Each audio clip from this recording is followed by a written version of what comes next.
दोस्तों, अमेज़न जंगल का नाम सुनकर हमारे दिमाग में जो सबसे पहले आता है वो है यहाँ पर रहने वाले अलग अलग तरह के भयानक जानवर, जैसे कि एनाकोंडा, पाइथन और कोबरा।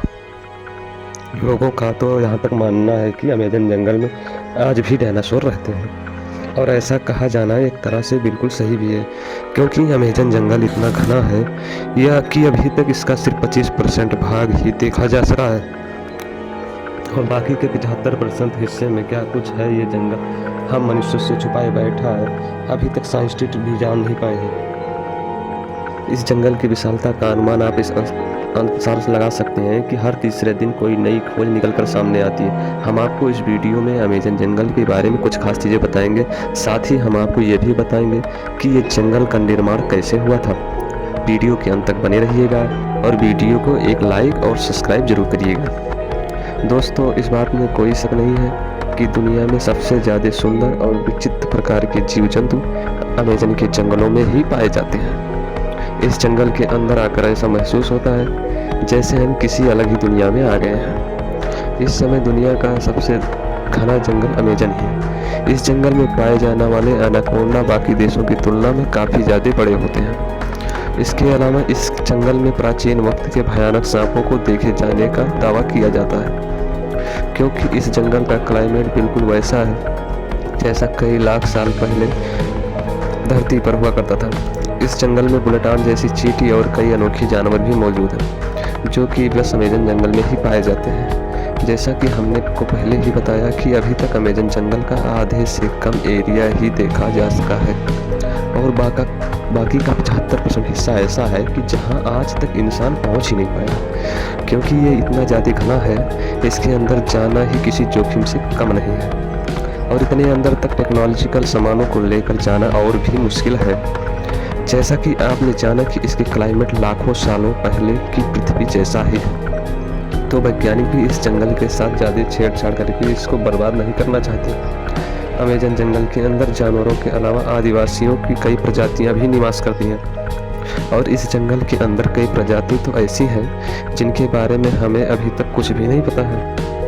और अगर इस बढ़ती मॉडर्न टेक्नोलॉजी डेवलपमेंट के चलते अमेज़न जंगल नष्ट हो गया तो दुनिया के कई सारे जीव हमेशा के लिए विलुप्त हो जाएंगे। अमेज़न जंगल के बारे में आए दिन नई अनोखी बातें सामने आती रहती हैं। अक्सर यहाँ पर कई तरह के एक्सपेरिमेंट और स्टडियाँ चलती रहती हैं, जैसे कि अभी कुछ साल पहले 2017 में शायद लीड्स यूनिवर्सिटी ने एक रिसर्च में पाया कि अमेज़न जंगल जितनी कार्बन डाइऑक्साइड ग्रहण करता है उतनी एयर कहीं नहीं जाती।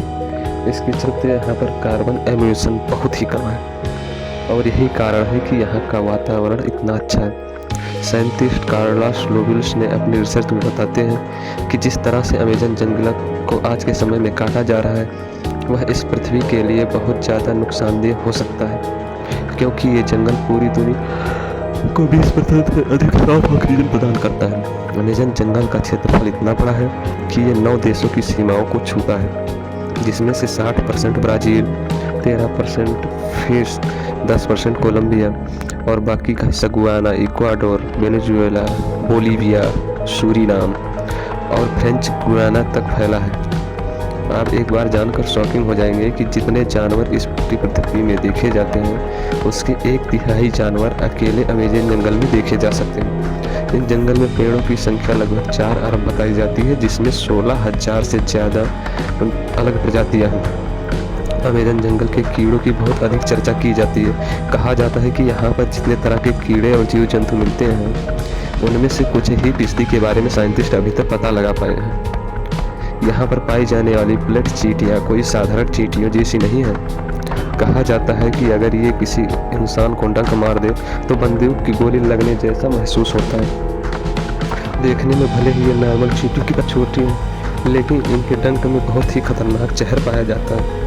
चींटियों के बाद यहाँ पर मकड़ियों की भी चर्चा बहुत अधिक होती है, क्योंकि यहाँ पर मकड़ियों की 3000 से ज़्यादा प्रजातियाँ पाई जाती हैं, जिनमें से ज़्यादातर खतरनाक और जहरीली भी होती हैं। इस जंगल की टैरंटोला मकड़ी को सबसे ज़्यादा खतरनाक बताया जाता है।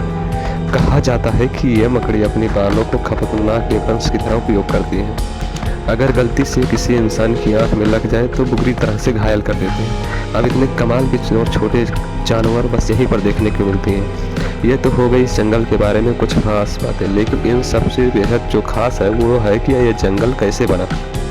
ये जानकर आप जरूर चौंक जाएंगे। ये आप कह सकते हैं कि अमेज़न जंगल जिस तरीके से बना है उसने लगभग आधी पृथ्वी को बर्बाद कर दिया। अभी हाल ही में कुछ स्टडी से पता चला कि डायनासोर जैसे बड़े जीवों को मारने वाला एस्टेरॉयड एक नए न्यूड ट्रॉपिकल जंगल के निर्माण के लिए जिम्मेदार है। इन ट्रॉपिकल जंगलों का निर्माण एक एस्टेरॉयड के कारण हुआ जो आज से लगभग 65 मिलियन साल पहले पृथ्वी से टकराया था, और इसके बाद क्रेटेशियस मास एक्सटिंक्शन हुआ था जिसमें धरती के पूरे रूप को ही बदल दिया था। इस दौरान पृथ्वी पर राज करने वाले 25 किलो से वजन से अधिक लगभग 73% जीवों की प्रजातियां पूरी तरह से विलुप्त हो गई। ये मास एक्सटिंक्शन मुख्यतः 2 कारणों से हुआ, जिसमें डायनासोर जैसे भयानक जानवरों का नामो निशान ही मिटा दिया। सबसे पहले लगभग 65 मिलियन साल पहले 10 किलोमीटर साइज जितना लंबा एस्टेरॉयड हमारे धरती से आ टकराया, और इस एस्टेरॉयड के पृथ्वी से टकराने के कुछ ही टाइम बाद कई किलोमीटर दूर तक आग का गोला फैल गया। इस आग के गोले ने रास्ते में आने वाले सभी बड़े जीवों की प्रजातियों को पूरी तरह से नष्ट कर दिया। इस एस्टेरॉयड की टक्कर में समुद्र में कई किलोमीटर ऊंची लहरें उठने लगी, जिन्होंने चारों तरफ तबाही मचा दिया। इस टक्कर के कारण निकली धूल कुछ ही वक्त में पूरे आसमान में फैल गई, जिसकी वजह से हमारी धरती का वायुमंडल काफ़ी वक्त के लिए धूल और गैस से काफ़ी वक्त के लिए ढका रहा, जिसके कारण सूरज से आने वाली प्रकाश की किरणें धरती की सतह पर नहीं पहुंची, जिसकी वजह से धरती का तापमान कई डिग्री सेल्सियस तक गिर गया। इस महाप्रलय की वजह से जीव जंतु और पेड़ पौधे पूरी तरह से नष्ट हो गए। अब कुछ महीनों के बीतने के बाद धीरे धीरे पृथ्वी के वायुमंडल से धूल और गैस के बादल साफ होना शुरू हो गए और प्रकाश की किरणें एक बार फिर से धरती पर पहुंचने लगी। इस मार्स एक्सटेंशन के बाद चूहे की तरह दिखने वाले मैमल्स और दूसरे जीवों की प्रजातियां अस्तित्व में आई, जिन्होंने कई लाखों सालों के एवोल्यूशन के बाद मैमल्स से बंदर और बंदरों से इंसानों का रूप लिया। ये एस्टेरॉयड यानी उल्कापिंड हमारे जीवन के लिए बहुत ही ज़्यादा ज़रूरी था। अगर ये उल्कापिंड पृथ्वी से नहीं टकराया होता तो डायनासोर कभी ख़त्म नहीं होते और हम इंसानों का अस्तित्व कभी सामने नहीं आ पाता। और यह एस्टेरॉयड यानी उल्कापिंड वो कारण है जिसकी वजह से अमेज़न जंगल इतना घना है, जहाँ पर कई अनेकों जीव रहते हैं। दरअसल जिस जगह पर अमेज़न जंगल है वहाँ पर डायनासोर के समय बहुत लंबे पेड़ हुआ करते थे, लेकिन डायनासोर की प्रजाति काफ़ी शाकाहारी भी होते थे, क्योंकि इन पेड़ों को बढ़ने का मौका कभी नहीं देते थे, क्योंकि वो इन पेड़ों को बढ़ने से पहले ही खा जाया करते थे। लेकिन जब उल्कापिंड गिरा तो डायनासोर पूरी तरह से विलुप्त हो गए और इसके बाद इन पेड़ों को खाने वाला कोई नहीं था।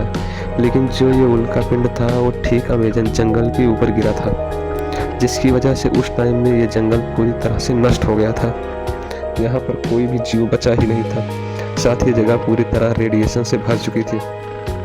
इस उल्कापिंड का तापमान इतना अधिक था कि इसमें सभी हरे भरे पेड़ पौधों को जला दिया, लेकिन वक्त के साथ साथ यहाँ की स्थिति शांत हो गई और यहाँ पर जीवन फिर से पनपने लगा। पेड़ पौधे उगना फिर से शुरू हुए, लेकिन अब की बार पेड़ पौधों को खाने वाला कोई जीव मौजूद नहीं था, जिसकी वजह से पेड़ पौधे बड़ी तेज़ी से बढ़ गए। यहाँ पर कह सकते हैं कि जिस रेडिएशन ने इस जंगल की जगह को बर्बाद कर दिया, उसी ने इन पेड़ पौधों को उगने में और ज़्यादा मदद किया, क्योंकि इस उल्कापिंड की गिरने की वजह से यहाँ की ज़मीन बहुत ही नर्म और फर्टिलाइज हो गई। ये जंगल बाकी सभी जंगलों से बहुत ही ज़्यादा अलग दिखता है, और अगर इसको ऊपर से देखा जाए तो दुनिया के बाकी जंगल और अमेज़न जंगल के बीच का अंतर साफ देखा जा सकता है। अमेज़न रेन फॉरेस्ट के अंदर बहुत सी ऐसी अजीब वनस्पतियाँ पाई और पेड़ मौजूद हैं जो पूरी दुनिया में और कहीं नहीं देखने को मिलते। इसके अलावा अमेज़न जंगल की बहुत ज़्यादा गहराई में क्या कि अभी तक कोई नहीं जानता। दोस्तों, अब अगली वीडियो में हम अमेज़न जंगल में पाए जाने वाले एनाकोंडा आदि जीवों के बारे में बताएंगे। इसके लिए हमारे वीडियो को लाइक करें, सब्सक्राइब करें, शेयर करें। धन्यवाद।